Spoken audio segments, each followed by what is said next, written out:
Hi everyone, it's Louise Pearson back with another video in the series about when you're the one with a life-limiting illness. And this one is called Knowledge is Power. And I guess just in beginning, I want to remind everyone that I do have lived experience of a life-limiting illness in that I have pancreatic cancer and also that I have experience as a mental health social worker and as a grief and bereavement counsellor and working with people who have life-limiting illnesses.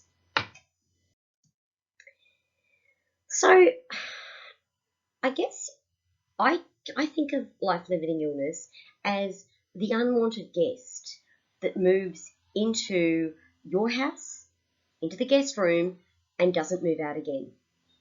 At different times, it's more figural than others. It's at the table making noise, or it's sitting quietly, but it's there. And I quite like that idea because I think that, it's something that we can't always get away from. It takes up space, and sometimes it's too much. So I guess in making that point, what I'm saying also is that when we have a life-limiting illness, we deal with what we never wanted to deal with. We have feelings of grief, anger, fear. We are dealing with statistics. Some of them are very confronting. We're dealing with medical procedures and treatments, which we may have known a bit about in our previous lives, but haven't dealt with for ourselves. We're dealing with medical professionals, again, who we may never have had much experience with in the past, and the reactions of other people. And where we are in the journey determines which of these is front and centre. But it's fairly, I think common that they're all a part of this brave new world that we're dealing in. Having information is key. So, we need to choose the right time, I know, and it doesn't always feel like something we want to do. In fact, it sort of never does. But we do need to do research. We need to know what it is that we're dealing with. And I think that it actually feels better when we do know that. So, we don't want to read up about the side effects of chemotherapy, but knowing what they are will lead to us being less anxious if they happen for us. So finding professionals, people, places whose input you can value is really important here. And I talk about the variety of the people in places because it's important to have more than one source. And so what do I mean by that? Well, that might be your doctors. It might be allied health professionals, nurses, dietitians, social workers or counsellors, physios, occupational therapists, psychologists. It might also be that you have knowledgeable friends or family in your own networks.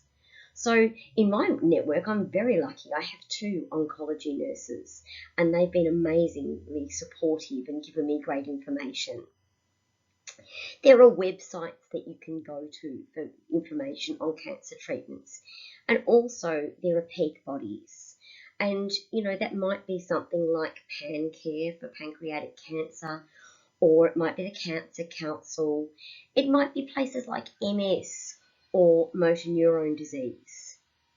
Support groups can also be a great source of information, both online and in person.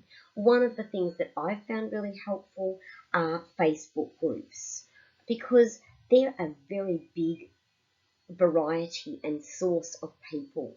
They usually have memberships of thousands, and so there's lots of knowledge out there in those groups and lots of questions that you can ask. I suggest that you become a good record keeper. Take notes about everything because it is a brave new world with its own language and its own information that you don't know a lot about. And so writing it down can be really important for you to be able to refer back to. Having it in one place that works for you can also be important. Now, with appointments, I think these are important to mention as well because we go to so many as people who are newly diagnosed with life-threatening illnesses and right throughout the process. I think it works to write them all down in your calendar, and that sounds like a simple point, but sometimes you don't do it, and then you'll want to look back and know, well, when did I see the oncologist last? Or when is my next MRI? When do I next see the neurologist? Consider taking someone with you to appointments because that can be really helpful. When you become overwhelmed with information, you have a second set of ears. Take notes either at the appointment or after it. And I say that because it's not always easy to be writing things down in an appointment. But if you have the time shortly afterwards to write it down, it's going to be useful because as time passes, so does our memory. So having that, in the early stages can be really good. Consider using voice memos or videos on your phone. They can minimize fatigue, but you can say the words that you've learned, you can say the things that you're needing to say, and then if you're wanting to send one of those to friends or family, you can do that too, because there are a lot of people who are waiting for information when we go to appointments. Where you can, do your research before you go. Take in your questions. They might be about side effects or what to do when you have a particular symptom, but they're things that if you know the answer to some of these, you're going to feel more powerful. And I think it's really important to make sure that the question that's most important to you is asked.